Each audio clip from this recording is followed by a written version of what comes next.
오늘 성경 말씀은 신약 성경 베드로전서 4장입니다.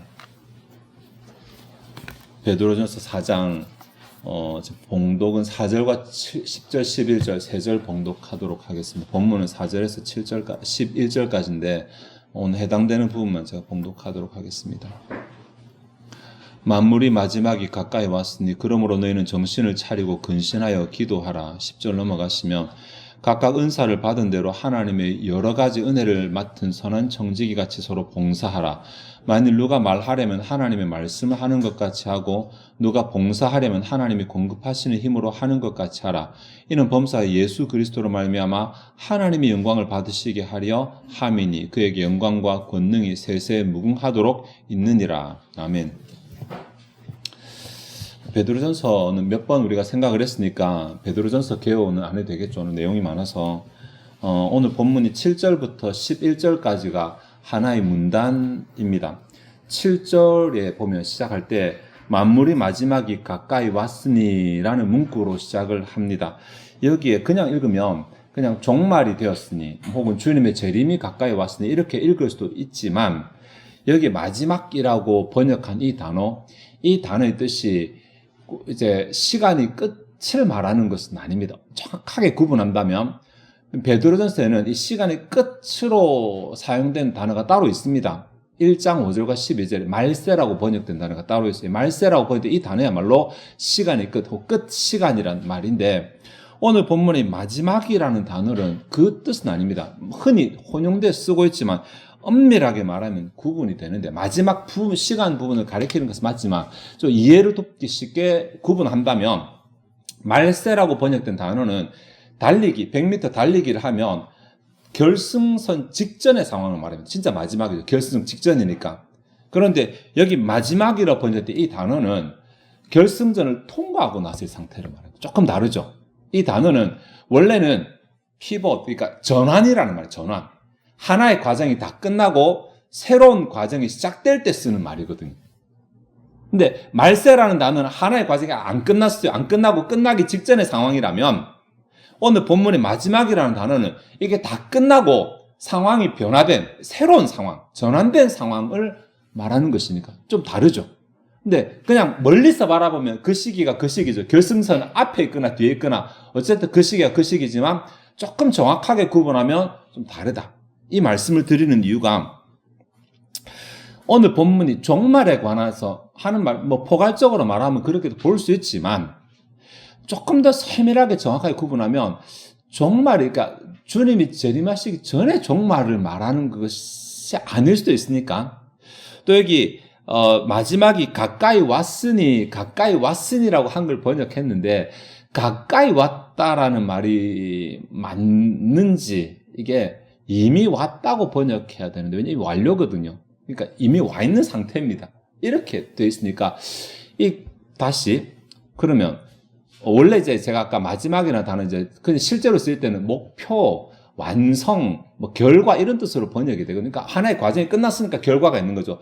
추수를 다 하고 나니까 이제 소출이 있는 것처럼 그런 뜻인데 그럼 그것이 이미 와 있다. 우리에게 이미 와 있다라고 말하는데 이게 도대체 무슨 뜻인가? 이게 본문을 푸는데 좀 중요한 배경이 되거든요. 마지막이라는 단어가 목표, 완성, 결과 이런 뜻이라고 했습니다. 아직 우리는 완성 안 됐잖아요. 마지막 심판이 일어나야지 완성이 되는 것이지. 그래서 이것이 반드시 우리가 생각하는 것처럼 이 종말의 때를 말하고 주님이 재림하시기 전의 상황을 말하는 그런 말은 아닐 수도 있습니다. 그리고 이미 왔다라는 말은 이게 도래했다라고도 볼 수 있지만 사실 미래를 완성으로 표현하는 것은 확실성의 표현이라고 합니다. 확실성. 너무 올 것이 뻔하기 때문에 우리 말로 니 내일 죽었다라고 말하면 내일인데 어떻게 죽었습니까? 니 내일 죽을 것이다라고 말해야 되는데 너무 확실하니까 과거로 쓰듯이 이 본문도 그렇습니다. 그러니까 이 말세라고 마지막이라고 말하는 이 텔로스라는 그 시기가 오는 것이 너무 확실하다. 그 다음에 접속사가 그러므로거든요. 확실하다, 그러므로. 그러니까 이것이 올 것이 너무 확실하기 때문에 라는 말도 되는데 화용론적으로 읽으면 이것이 오는 것이 너무 이것이 온다라고 믿는다면 이라는 말도 됩니다. 오는 게 너무 당연한데 우리 눈에는 안 보이니까 이미 왔다고 말할 정도로 확실하게 오는데 이것을 들으면 그러므로 너희가 이것을 믿는다면 이렇게 해라. 이런 구조로 볼 수 있습니다. 제가 너무 압축해서 죄송합니다. 뒤에 내용이 많아가지고 이 부분만 설명해도 굉장히 내용이 방대하거든요. 다시 한번 설명드릴게요. 만물이 마지막에 가까웠다. 만물이라 번역했지만 사실은 만물은 아니고 모든 것, 판토는 모든 것의 텔로스가 이미 이르렀다. 모든 것의 결과, 모든 것의 완성이 이미 이르렀다. 다르게 모든 것의 완성이 확실하게 임한다. 모든 것의 완성이 확실하게 임한다. 그러므로 너희는 정신을 차리고 근신하여 기도하라. 이렇게 내용 나오죠. 네, 그러니까 이것은 결론만 말씀드리면 모든 것에 있어서 결과가 올 것이 확실하기 때문에 모든 것의 결과가 드러날 것이 확실하기 때문에 정신을 차리고 근신하여 기도하라. 이렇게 말할 수 있습니다. 근데 결과라고 말하니까 좀 뉘앙스가 약하네요.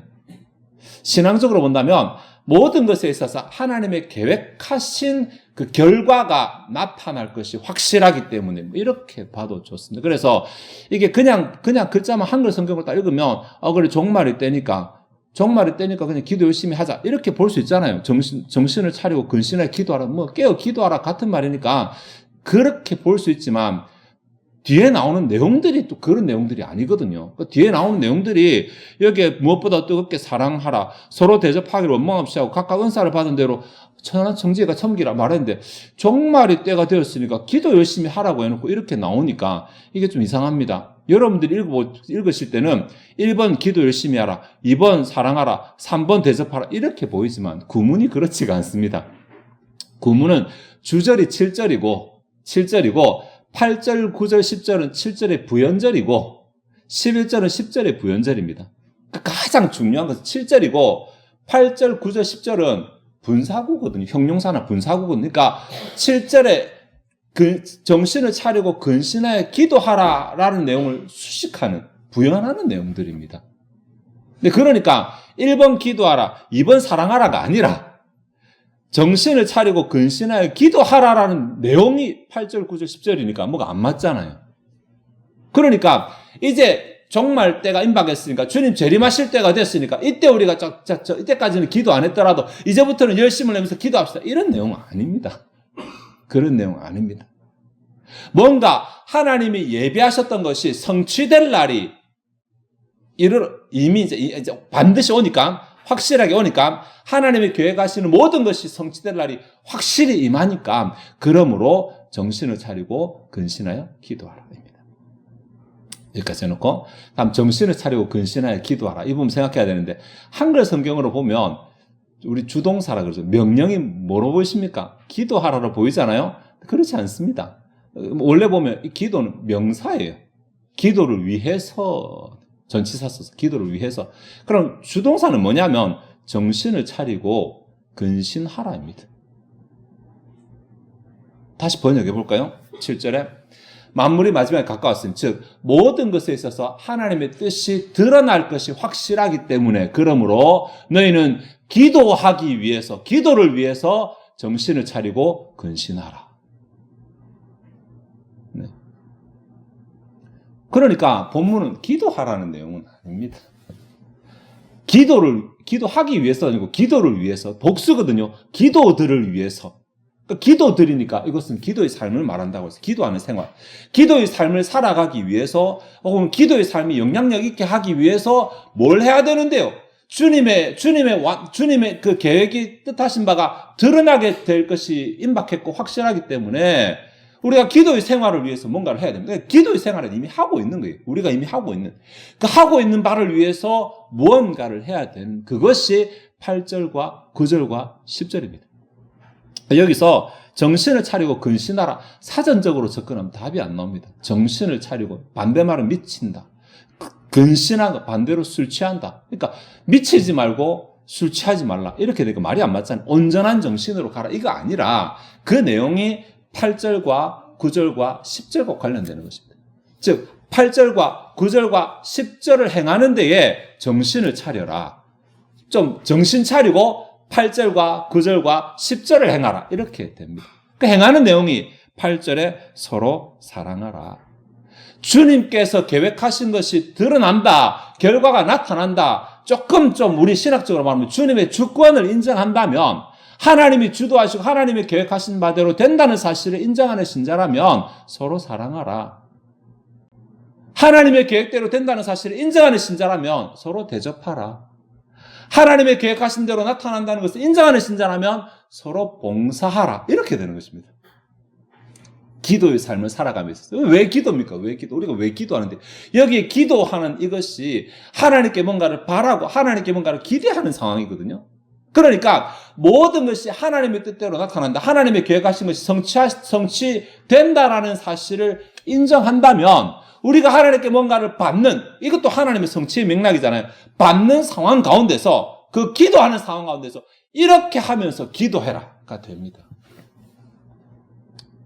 좀 뉘앙스가 다르신가요? 네. 주님 오실 때 다 됐으니까 이제 깨어 기도하자. 이런 맥락 아닙니다. 성경에는 깨어 기도하라는 명령도 많이 있지만 이 본문 그 본문 아닙니다. 베드로전서 자체가 고난, 임박한 환란 혹은 막 시작된 환란 가운데 신자가 어떻게 살아가야 되는지 신자의 삶의 원리들을 교훈하고 있는 내용이거든요. 주님이 지금 우리 눈에는 주님의 그 성취가 보이지 않고 혹 고난밖에 보이지 않고 아무것도 보이지 않는다 하더라도 주님의 그 뜻이 이루어지는 것은 반드시 되니까, 주님 반드시 응답하시니까, 주님 반드시 나타나시니까 그것을 믿는다면 우리가 기도의 삶을 살아갈 때 이렇게 하면서 기도해라. 네. 조금 맥락하고 너무 달라 보이지만 기도 응답을 바란다면 이 정도 해도 될까요? 조금 제가 과하게 왜곡한다면, 주님의 성취에 대해서 인정한다면. 근데 8절과 9절과 10절이 내용이 너무 많아서 이게 오늘 하루 만에 다 안 될 것 같습니다. 그래서 제가 이것을 8절만 원래 하려고 했다가 이거 안 되겠다. 8절, 서로 사랑하라는 내용이니까 이것 좀 잘 아니까 그냥 넘어가고 9절과 10절 하려고 했더니 이것도 내용이 방대해서 오늘 세 가지 중에 한 가지만 하겠습니다. 세 번째 10절 하겠습니다. 10절. 그래서 주님의 그 계획하신 모든 바가 성취된다는 사실을 인정하는 신자라면, 그 하나님께 우리가 기도를 통해 뭐를 받기를 원하는 그런 기도의 삶을 살아가고 있다면, 내가 그 하나님을 믿고 지금 기도 생활을 하고 있다면 서로 봉사하라. 서로 봉사하는 것이 내 기도 응답받는 방법이다. 이렇게 말할 수 있겠어요. 설교니까 제가 해석을 한다면 조금 더 이렇게 하면 안 되겠죠. 설교니까 이렇게 말할 수 있습니다.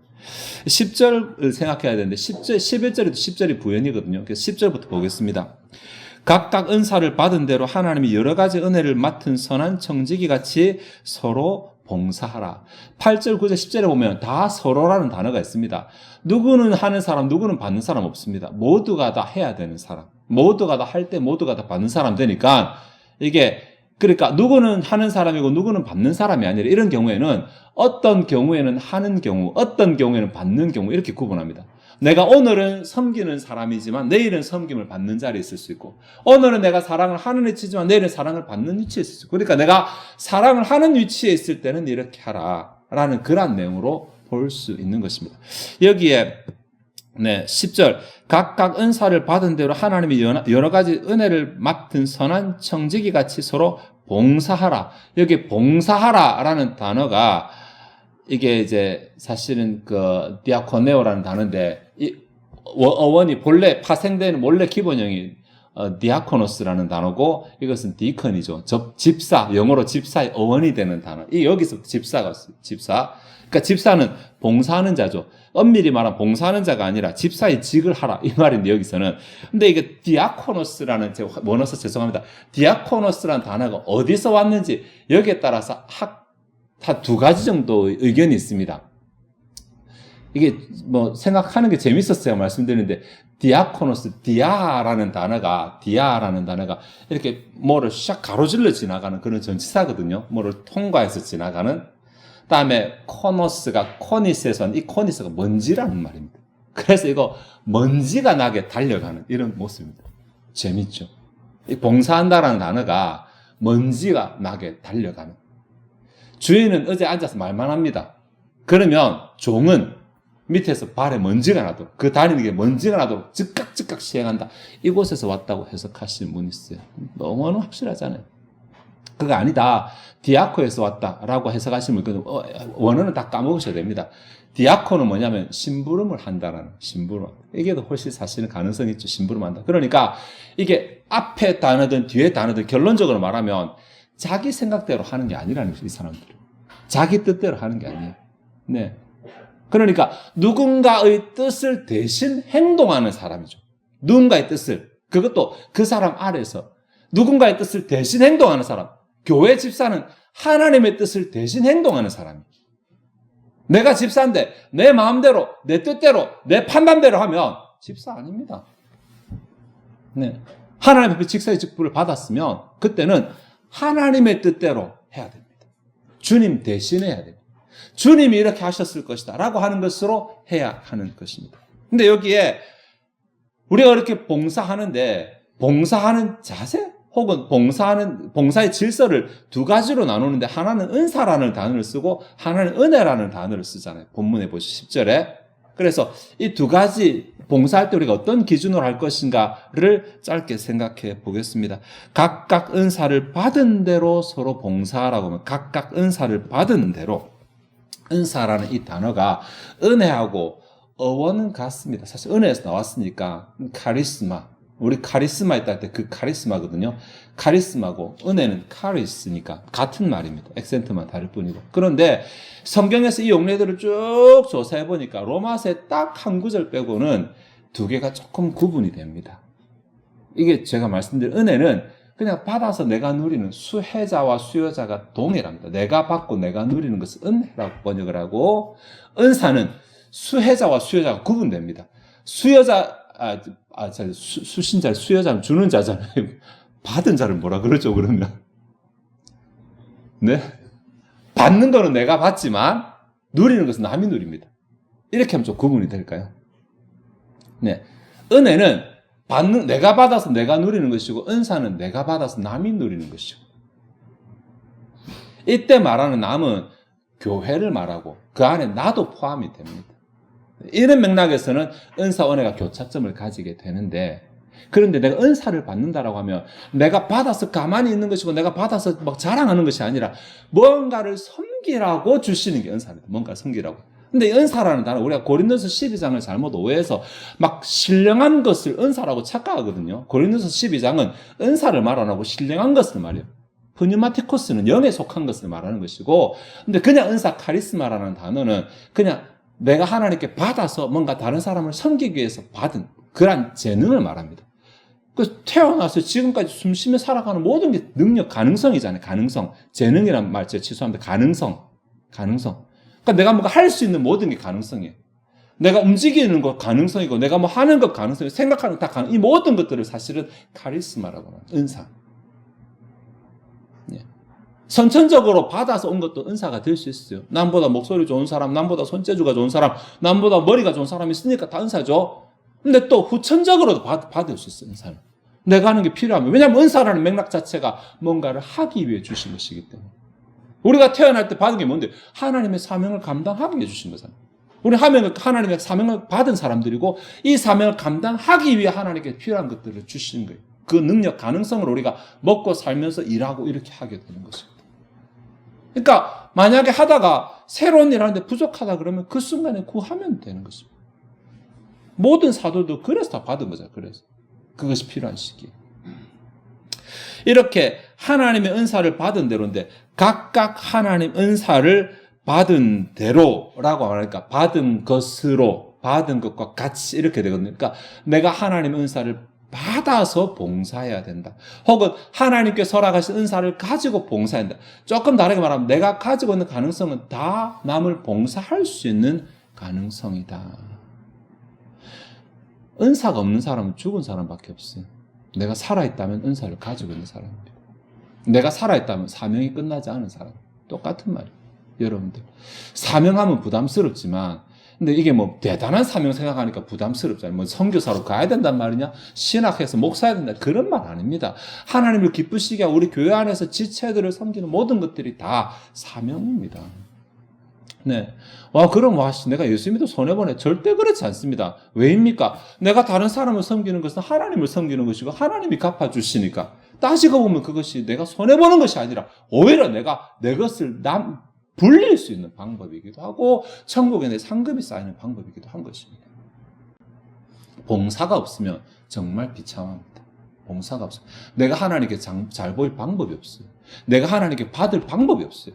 누가 먼저 주께 드려 갚으심을 받겠냐 말하는데 내가 드릴 것이 없는데 어떻게 갚으심을 받는단 말입니다. 그래서 지혜로운 사람은 봉사가 기회라는 것을 아는 것입니다. 부담이 아니라. 부담스럽죠. 그거 부담스러우면 농부가 봄에 나가서 밭 가는 거 부담스럽고 씨 뿌리는 거 부담스럽고 물 대는 거 부담스럽다고 생각하면 똑같아요. 누가 그거 보면서 나갑니까? 가을에 수확 보며 나가는 것이지. 하나님의 갚으심을 보고 섬기는 것이지.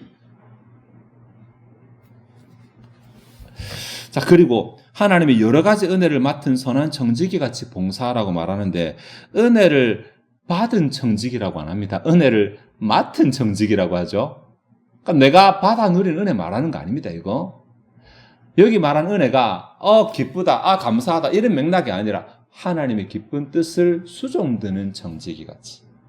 하나님이 기뻐하시는 뜻을 실행하는 청지기 같이. 아까 제가 이게 봉사하다가 디아코 심부름하다 뭐 이런 데서 왔다고 말씀을 드렸잖아요. 그러니까 내 뜻이 아니라 하나님의 뜻을 수행하는 자와 같이 행동하라.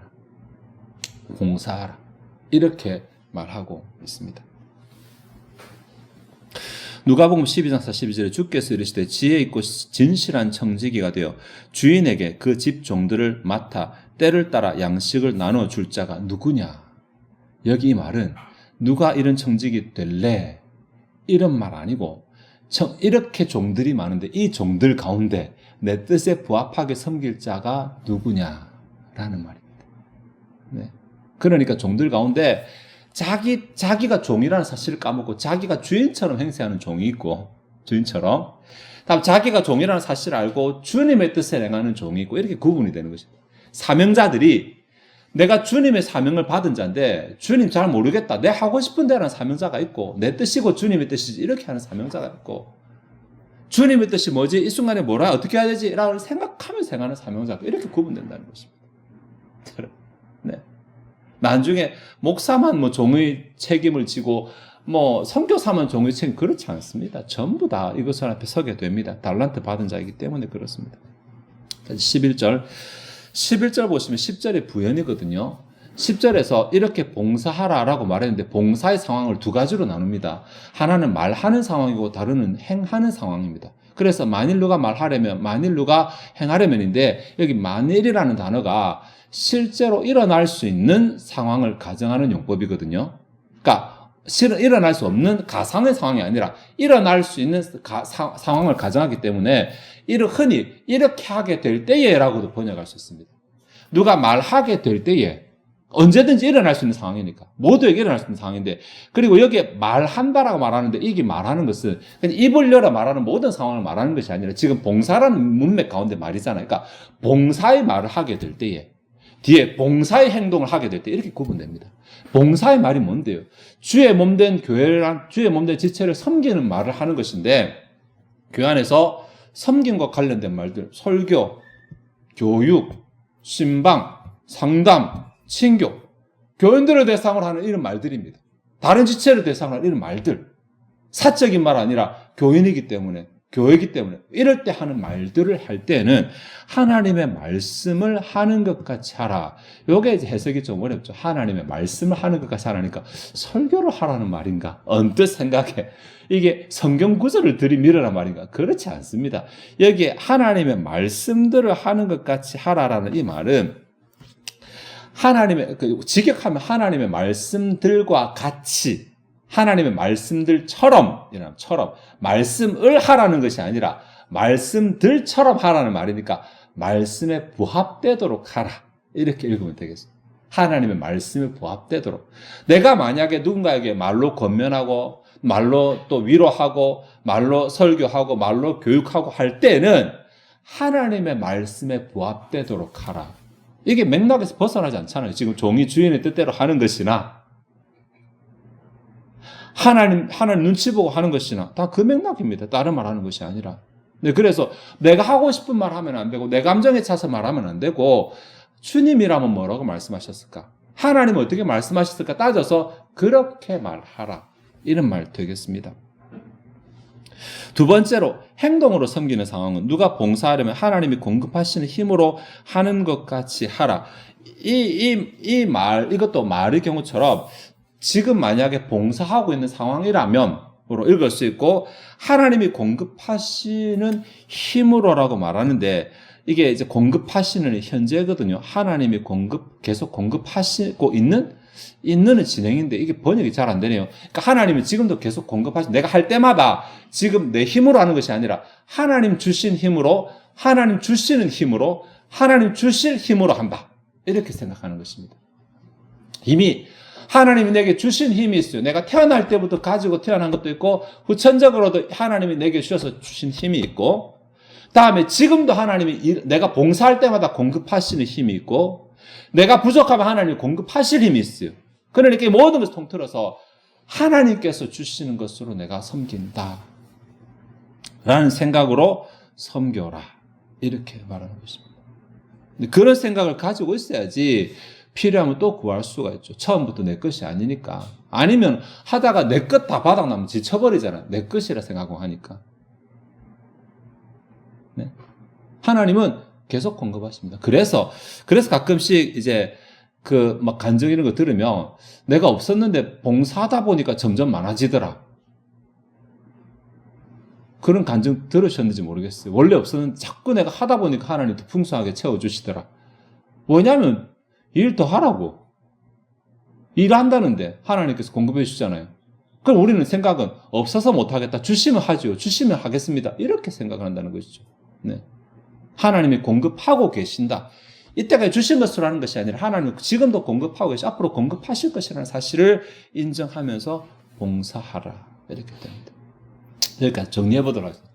너무 많이 흘러왔는데 7절부터 자 하나님께서 물론 종말이라 해야 돼. 종말되면 다 끝나는 거 맞으니까 하나님께서 계획하신 모든 것이 결과로 성취된다. 나타난다. 이것을 믿는 신자라면 우리가 그것을 기도할 때 믿고 기도하잖아요. 그래서 기도할 때 응답으로 나타나는 것이니까 그것을 믿는 신자라면 기도할 때 이렇게 기도해봐라. 이렇게 기도하라. 라고 권면하는데 기도 생활할 때 그냥 생활은 내 마음대로 살면서 기도 시간에만 와서 이렇게 기도하는 그런 기도하지 말고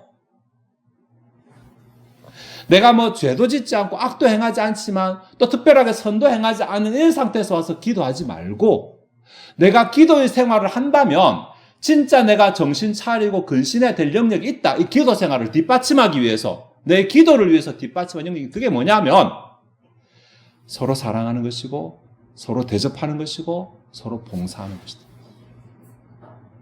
이게 우리 올해 생각하는 이웃사랑 큰 맥락이잖아요. 네, 전부 다 내가 뭔가 희생하고 내가 넣어줘야 돼요. 근데 이게 지금 기도에서 하나님의 결과를 보고 싶다면 맥락이잖아요. 기도에서 하나님의 행하심을 하나님 베풀으시는 내 기도의 삶에서 뭔가 결말을 누리고 싶다면 내가 기도하는 시간에만 신경 쓰지 말고 기도하지 않는 시간에도 신경을 써라. 다른 사람을 섬기면서 기도하라. 한편으로 다른 사람을 섬기는 삶을 살아가면서 기도하라. 다른 사람을 섬길 수 없는 사람은 아무도 없으니까. 섬길 마음이 없는 것이지 섬길 능력이 없는 사람은 아무도 없으니까. 그 섬김 가운데 특별히 봉사, 교회 안에서 내가 다른 사람을 섬기는 다른 사람의 심부름꾼이죠. 하나님의 심부름꾼이니까. 하나님의 심부름꾼, 하나님의 대리자가 되어서 다른 사람을 섬길 때 말의 영역과 행함의 영역이 있는데 말의 영역에 있어서는 주님의 말씀에 부합하는 말을 하도록 노력하는 것입니다. 내 성질, 내 감정대로, 내 기분대로 말하는 것이 아니라 주님 이렇게 안 하셨을 것 같다 그러면 다시 생각해요. 예. 지금 나는 분명히 이렇게 말하고 싶은데 주님 이렇게 말씀 안 하셨을 것 같다? 다시 생각해요. 주님 이렇게 말씀하셨을 것 같다? 그럼 그 말 하도록 노력해야 됩니다. 그것이 씨름이 돼야 됩니다. 내 안에서. 하나님 이렇게 말해야 되는데 이게 말이 안 되네. 하나님 저에게 힘을 주세요. 이렇게 말할 수 있도록. 이게 내 안에서 씨름 기도죠. 뭔가 다른 사람 섬기는 행동, 봉사라는 행동을 하게 된다면 그때는 이게 어차피 내 일이 아니니까 하나님이 힘을 공급하신다. 하나님이 공급하신 힘으로 내가 한다. 또 내가 하다가 안 되면 하나님이 공급하실 것이다. 그러니 나는 그냥 주님께서 원하시는 대로 행한다. 이런 마음 자세로 하라는 것입니다. 이렇게 해서 범사에 예수 그리스도로 말미암아 하나님이 영광을 받으시게 하려 함이라. 여기로 딱 끝나버립니다. 사실은 하나님이 영광을 받으시면 하나님이 영광, 하나님만 좋네? 나는 안 좋네? 그거 아닙니다.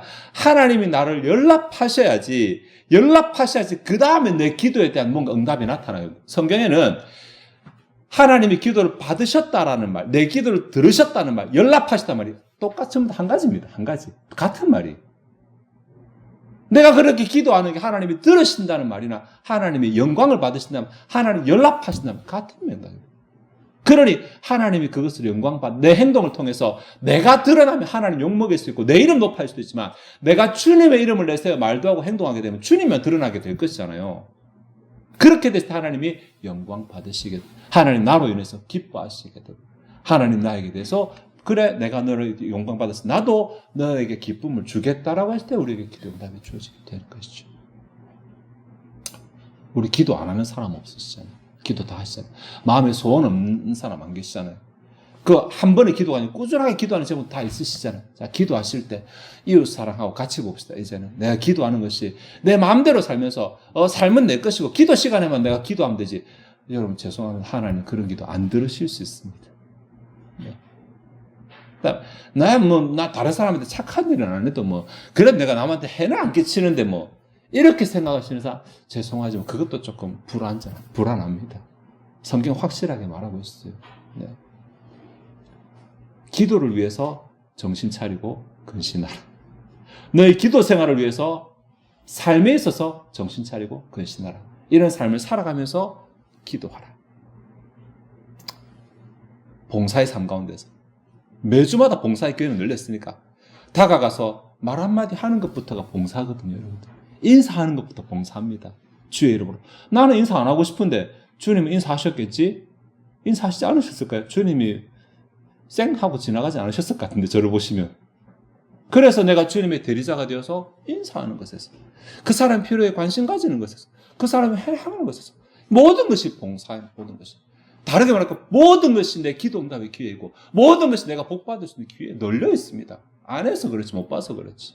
오늘은 힘드니까 다음에 하자. 지금은 내 기분이 안 좋으니까 다음에 하자. 오늘 하기 싫으니까 다음에 하자. 저 사람은 내가 싫어하는 사람이니까 안 할래.